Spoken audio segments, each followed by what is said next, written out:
কয়েক বছর আগে মাঠগুলোর বেশিরভাগ জমিতে থাকতো আখের আবাদ। এখন অনেকটাই কমে গেছে। আখ বিক্রিতে হয়রানি, বিক্রির টাকা সময় মতো না পাওয়ায় এবং দীর্ঘমেয়াদী ফসল হওয়ায় চাষিরা বিমুখ হয় আখ চাষে। এছাড়া আখের চেয়ে অন্য ফসলের দাম ভালো পাওয়ায় কৃষকের মনোযোগ যায় অন্য আবাদে। আখ স্বল্পতায় চিনিকলগুলো লোকসান বাড়ে। এখন নতুন করে উদ্যোগ নিলেও আখ চাষে সুফল মিলছে না। 1 বছর আগে আবাদের জিনিসটা বিক্রি হতে দেরি হয়, ওই কারণে কুষার নাগানা সারে দিচ্ছি। কুষার বেচতে অসুবিধা হয়, আমার টাকাও পাই না, আবার কুষার মরে যায়। 1 বছরের ফসল 1 বছর পার হয়ে যায়। হ্যাঁ, কিন্তু নিচে আলাপালা আর পর্যন্ত সুবিধা হয়। আমি মনে করি সামনে জমিটাই লাগামো, আলু লাগামো বা কুশল লাগামো, সিআই ফিল্মের কোনো গুরুত্বই নেই।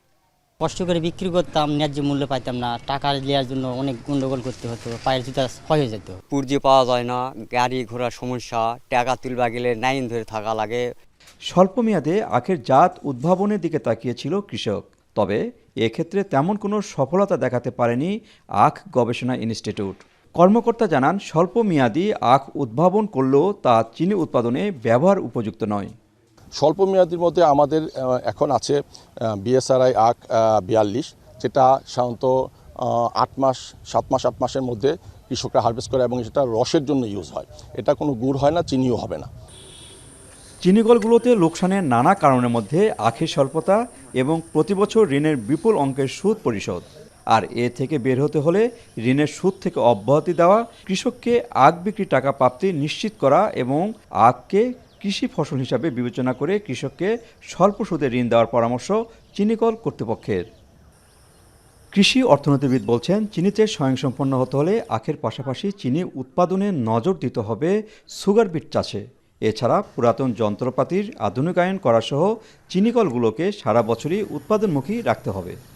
আখ চাষিদেরকে আমাদের সরকার থেকে একটা প্রণোদনার সিস্টেম আছে, কিন্তু তাদেরকে আরও উৎসাহিত করার জন্য এই আখ ফসলটি কৃষি ফসল হিসেবে বিবেচনা নিতে হবে এবং এই খাতে যে আমরা তাদেরকে যে লজিস্টিক সাপোর্ট দিই, এই ঋণের সুদের হারটা অন্যান্য কৃষি ফসলের ঋণের সুদের মতো করে দিতে হবে, 4 থেকে 5%।